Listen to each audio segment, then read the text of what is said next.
Hi, listeners. It's Reid. Welcome to this special strategy session on Masters of Scale. On a usual Masters of Scale strategy session, you would hear a set of questions from a larger group of entrepreneurs that I respond to with in-depth analysis. On today's episode, we're going to do something a little different. Today is a strategy session all about mentorship. You will hear quick, precise lessons on building a team of mentors who can help you on your journey to scale. We will break this out into two swift segments that were recorded during our live event at the Harvard Business School Tech Conference. First, you will hear part of my interview with baseball star Alex Rodriguez about his experiences with mentorship, including his unlikely relationship with the great Warren Buffett and the lessons he learned. Then, I give my analysis on what all of us can take away from it. We'll have a full episode with A-Rod coming soon that you won't want to miss. Second, you will hear questions from the co-student body presidents of Harvard Business School with swift, impactful responses from A-Rod, myself, and our two special guests, HBS professor Mihir Desai and Birchbox founder and CEO Katia Beauchamp. We're calling this segment 3 in Reid because it has responses from 3 special guests and me, Reid. I hope you enjoy it. You got to have incredible talent at every position. It's like this huge push. There are fires burning when you're going home. Can you believe it? Such an idiot. And then you go back to, this is totally going to be amazing. There are so many easy ways. So know what to do. I have no idea what to do. Sorry, we made a mistake. But you have to time it right. Oops. Working out of a 3-bedroom apartment. Stuff that just seems absolutely nutballs 10 years later. I'm like, well, that's just how you do it. That's just how you do it. This is Masters of Scale. I'm Reid Hoffman, co-founder of LinkedIn, partner at Greylock, and your host. And I believe you need more than great players to win at scale. You need a team of great coaches. Those coaches will help propel you to win after win. Leaders often have a tendency to over-index on the team they're hiring to execute on their vision, and under-index on the mentors and advisors who can help them hone their vision over time. As a leader, you need experienced coaches or mentors as much as you need a talented team. A team of great coaches will help you in a multitude of ways. One will adjust your approach just a teeny bit that makes a huge difference over time. Another might save you from that one catastrophic mistake. And still another might encourage you, coming back to our baseball metaphor, to take bigger and bigger swings. So think of your coaches as a team where everyone plays a different key position. I wanted to talk to Alex A-Rod Rodriguez today, not only because he's an incredibly successful investor, but he's made a series of masterful pivots in his business holdings to go from smart scale investor to impactful mentor and philanthropist. Alex is the founder of A-Rod Corp, and through founding and investing has helped scale over 30 companies in real estate, sports, wellness, media, and entertainment, and technology. Oh, and he's also played a little baseball. Give it up for our special guest, Alex Rodriguez!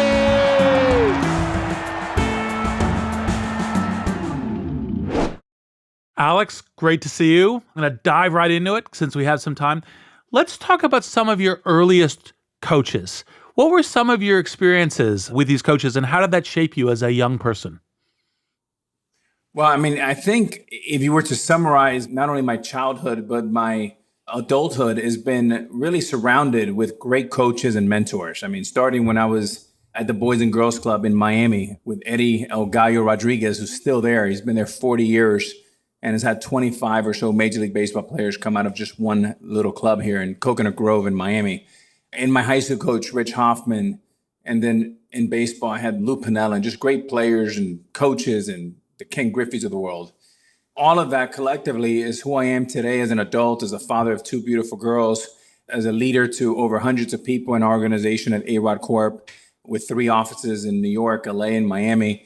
But all of that started with fundamentals. And I think being obsessed with customer service in baseball and sports, I always wanted to be a black belt fundamentalist, which means I wanted to be like a utility player with that type of grit, that type of attitude, hungry, and just really, really wanted to make sure that all the kind of the back office stuff, the stuff that's not sexy, I wanted to be the best at it because I thought that I had a God-given unique skill. I was big and strong and fast, but I just saw so many players come to the minor leagues that were some of the greats that never made it to the big leagues.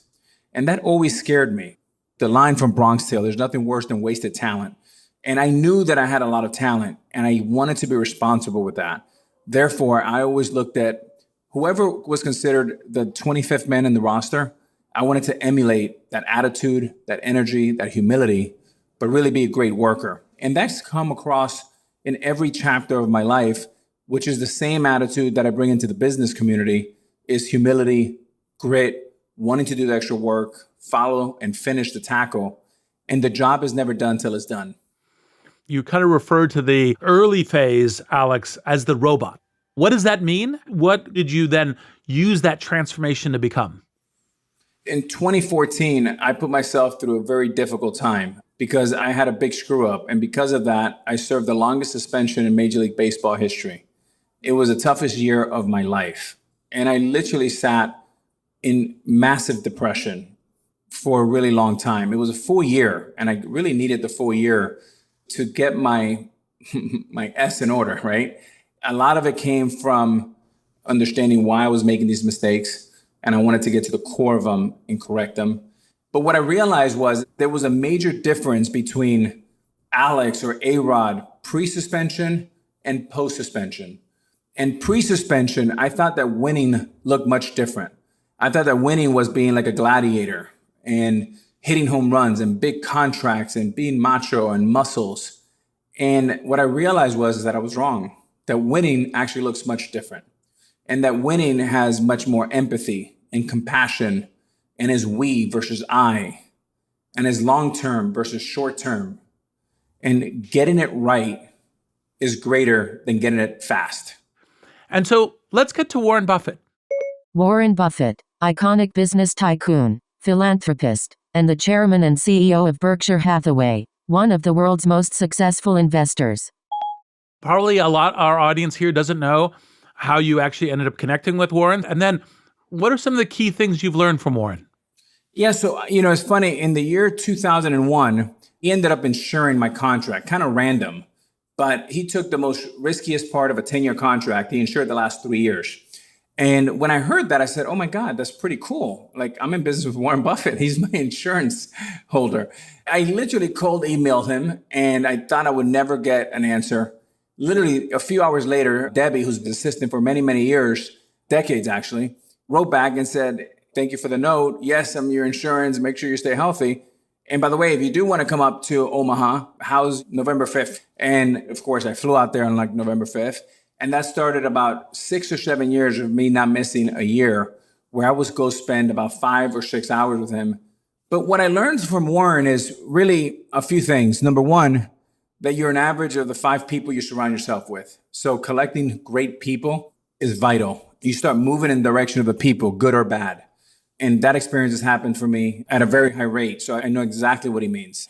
And when I asked him for some advice, he actually had 2 things, and they were so simple. And he said, number one, be the best baseball player you can. And number 2, just be a gentleman, be the nicest human being you can. It was so simple.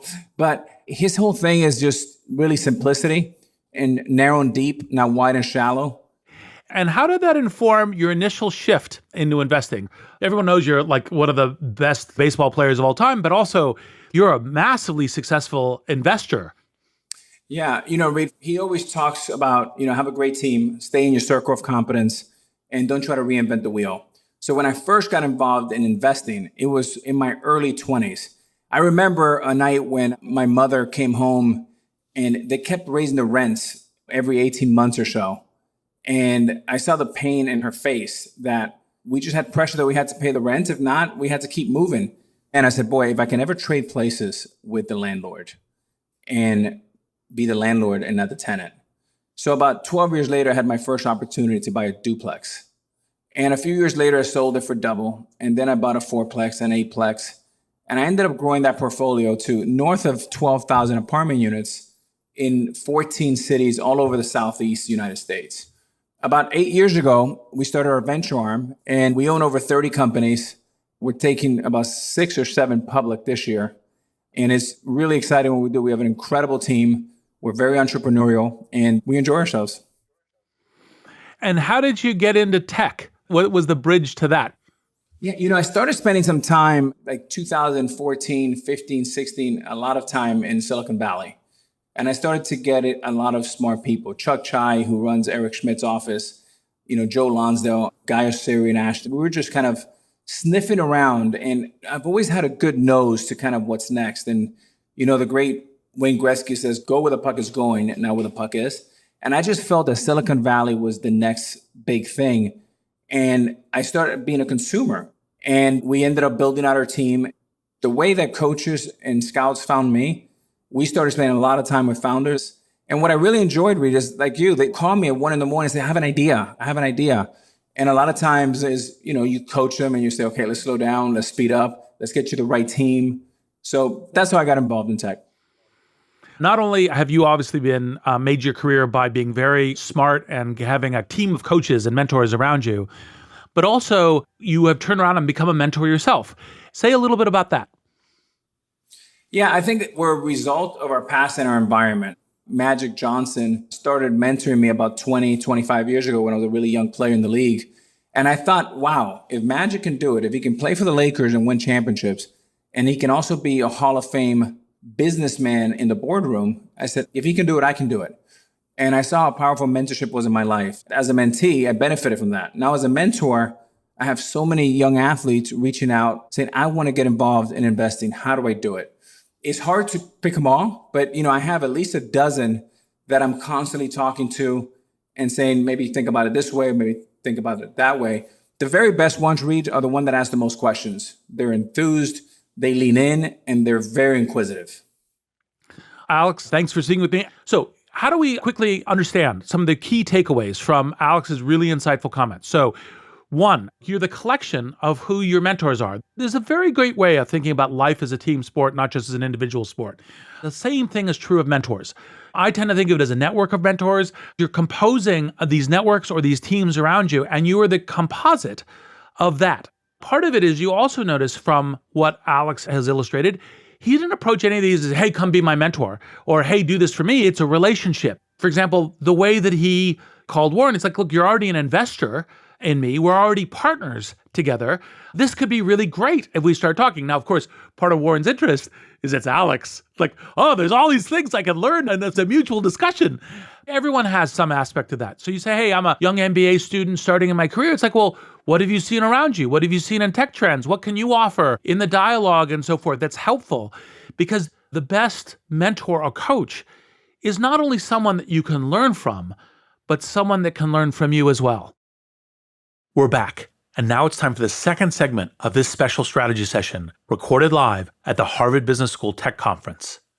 For the rest of the show, you will hear Master the Scale executive producer June Cohen co-hosting the event with me and guiding us through the strategy session. Here's June.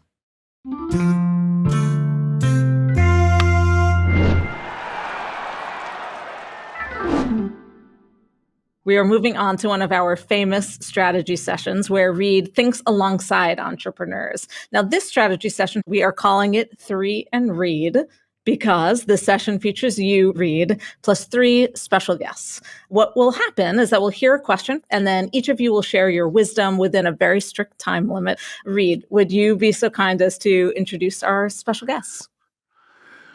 Well, Alex A-Rod needs no introduction. But we also have HBS professor Mihir Desai. As most of you know, Mihir is an economist and a professor at Harvard Business School. He's also an author and host of the After Hours podcast, which comes highly recommended by me personally and by many people. And finally, the incredible Katia Beauchamp. Katia is the co-founder and CEO of Birchbox and HBS alumni. In fact, she founded Birchbox in 2010 while at Harvard Business School. Welcome, A-Rod, Professor Mihir, and Katia. Yeah, thank each of you for being part of this, for bringing your wisdom and willingness to this very fast feedback session called 3N Reid. Our questions will actually come from the HBS student body co-presidents. And first up is Annie Plachta, worked in finance before coming to HBS. Annie, thanks for playing. Tell us your question for 3N Reid. Thanks so much for inviting me to be a part of this. My question is about the role of resilience. So for the class of 2021, the last year has been full of unexpected challenges. But we know on the long journey of entrepreneurship, there will be plenty of those moments. What can we learn and take away from the disappointments we faced this year to make us better leaders, better teammates, and build a better game plan? Mihir, we are going to come to you first. Thanks, June. And thanks, Andy, for that question. I got to say, for starters, batting leadoff for Alex Rodriguez is a new career highlight for me. So I love the question about resilience. And the first thing to say, I think, is we've lived through this really remarkable time this last year. And the first thing is to really take an inventory of the toolkit that got you through this last year. Because I think that toolkit, whatever it was, for some people it was sourdough, for some people it was walking a lot, for me it was my kids and exercise. Take that inventory, because that's the inventory that's going to help you for the rest of your life, because it's so individual what contributes to resilience. Second thing I would say is try to reframe this last year as not a disappointment. Every one of us got something stolen from us, but in a way it's been a gift because we've learned about ourselves, and take those lessons forever. The final thing I would say is the big lesson of the last year is that individual resilience is collective resilience. Right? Which is just a way of saying we all prosper when we protect each other and we help each other. So for your individual resilience, the thing you want to think about is how do you make the people around you more resilient? Because in that process of thinking about others, you will become more resilient. So that is the lesson of the last year, which is collective resilience is individual resilience. And the more you can do that in your life going forward, I think the better off you are. Thank you, Mihir. The of collective resilience is so resonant. Over to you, Katia. Thank you. I'm so excited to be here. So when I thought of this question, the thing that came to mind is I think there's this big misunderstanding, the challenge and the hardship as being this block to doing the work. And I just want to make it really clear, the challenge is the work. That is being in the game. And I think we've all heard these things about, what doesn't kill us makes us stronger. Hindsight is 20/20. And my perspective is if we can stop wasting energy resenting this, we can put our energy to leveraging this. And one thing I also want to point out for all of these entrepreneurs in the audience this year, 2020 and 2021, it's a reminder about how quickly we can change together. And entrepreneurs tapping into the fact that we can absolutely change collectively. I think it's so inspiring to remember that. And that is a gift for me as an entrepreneur to dream about what is possible. Katia, thank you so much. And I love that. I know I'll be repeating in my head, don't waste time resenting it. It's great wisdom. Alex, can we come to you next? I hit third most of my career and I loved it. But today, I don't know, because two great answers to follow. Really, really inspiring. I think when we have tough moments, it's such an opportunity. It's an opportunity to lead and lead better. It's an opportunity to unlock creativity, to be a better communicator. When you're grateful, you're a better person. When you're grateful, you unlock great energy. You unlock creativity. When you're grateful, good things come your way. In times of uncertainty, one thing that I wanted to do in our organization was I did not want to cut back one person in my organization $1. As a contrary, we actually hired because we were growing and we were fortunate to. Some people just didn't have an option. But I think being very visible, outspoken, reassuring everybody that things are going to be okay. When things are great, you can go in the back and disappear and let your troops get all the credit.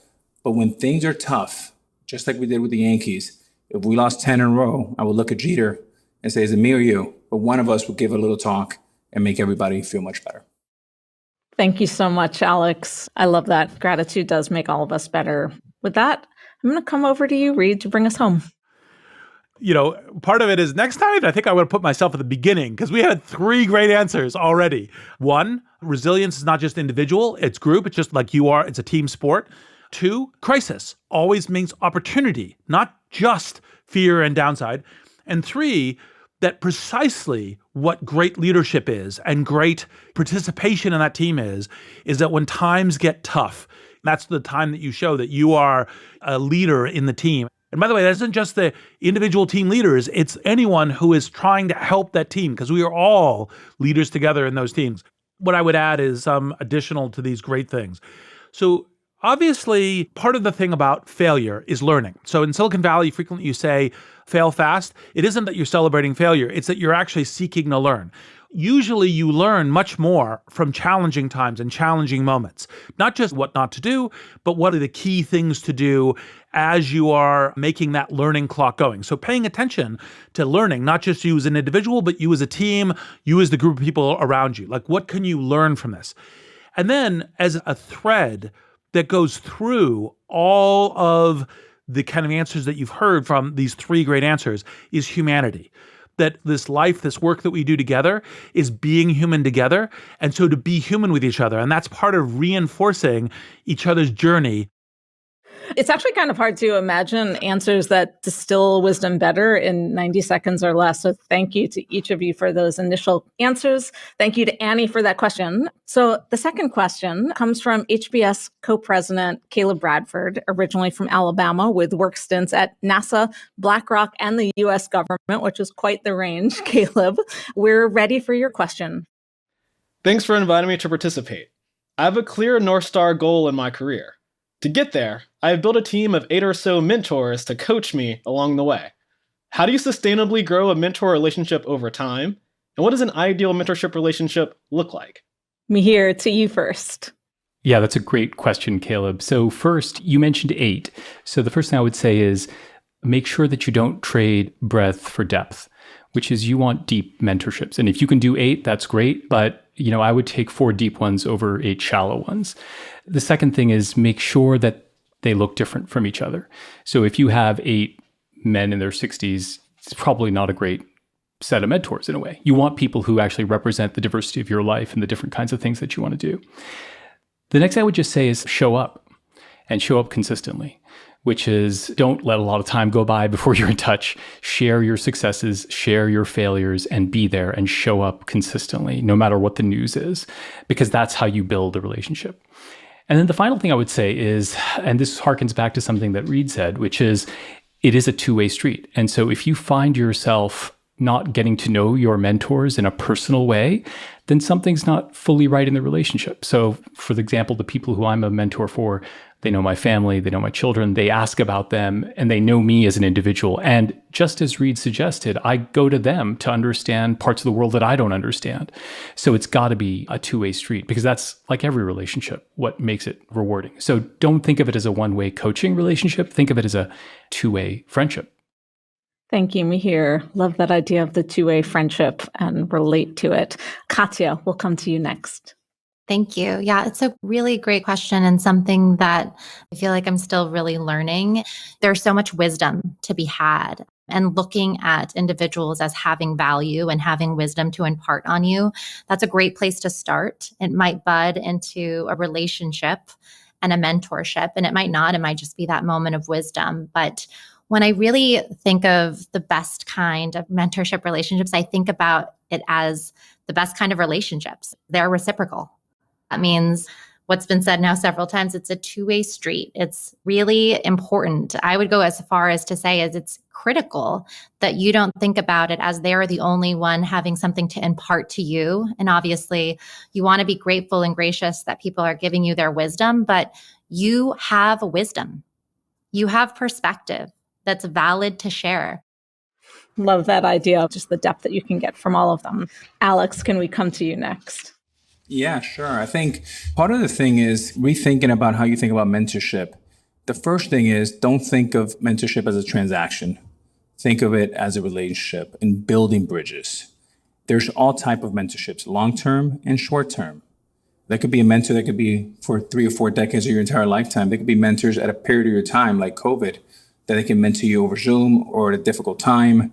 And always think of, not to be repetitive, think of ways of how do you bring values to them? One of the things I've applied to my life is the 10 touch rule.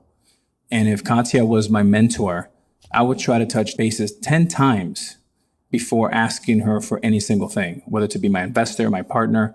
I wanted to build real credibility. And how you do that is by going narrow and deep and keeping it genuine. 8 is okay, Caleb, but quality is really important.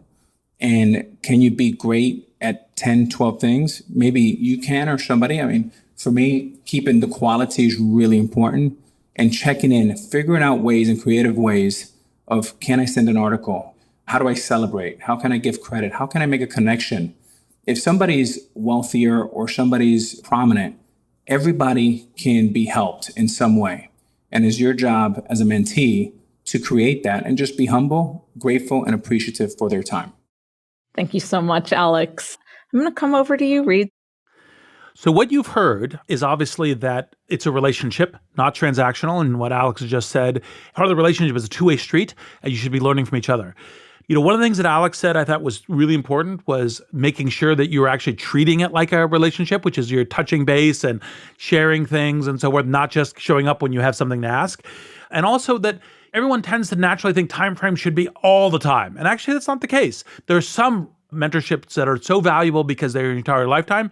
There are others that are a specific time. And by the way, you know, even friendships can be similar in that, and they can be still unique and wonderful and joyful. And then part of what Katia said is so often what people look for when they look for mentors is I'm looking for, you know, Bill Gates, I'm looking for, you know, Warren Buffett. And actually, in fact, the people who have that humanity, presence with you, fit with you, team with you, knowledge, expertise. And that's part of the reason why thinking about the diversity of experience and exposure and perspectives and points of view and all of that is extremely important. And that gives you the potential depth and the joy of it. And if you're young, you do have something to offer on the two-way street. It is always there. And mentors love mentoring young people. I can't resist sharing one thing as we wrap up, which is, Reid, it was one of the best pieces of advice that you gave to me and my co-founder, Darren, when we were starting. We were like, we want to find one investor. And you're like, no, you don't want one investor. You actually want a team of investors. You want 10 or 12 investors because I don't think of them as investors. You think of them as advisors. You think of them as your mentors, your coaches, and you need a diverse team of them. It was some of the best pieces of advice and wisdom we've ever gotten. So I thought I would put that in. Thank you to Caleb for your question. Mihir and Katia, thank you so much for joining us for this very fast-paced 3 and Reid strategy session. Your ability to distill wisdom into 90 seconds is impressive. And thank you, Alex, for joining us today. Thanks to the HBS Tech Conference for having us. Thank you to Capital One for partnering with Masters of Scale this year. Thank you, June, for co-hosting this inventive strategy session with me. And most of all, a huge thank you to you, our audience, for joining us on this hybrid live strategy session. I'm Reid Hoffman. Thanks for listening. Masters of Scale is a Wait What original. The show is recorded remotely with sanitized audio gear. Our executive producers are June Cohen and Darren Triff. Our supervising producer is Jay Punjabi. Our producers are Jordan McLeod, Adam Skuse, Catherine Clark-Gray, Hallie Bondi, Marie McCoy-Thompson, Christina Gonzalez, and Chris McLeod. Our editor-at-large is Bob Safian. Our music director is Ryan Holiday.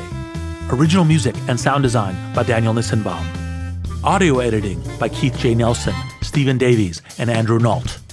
Mixing and mastering by Brian Pugh.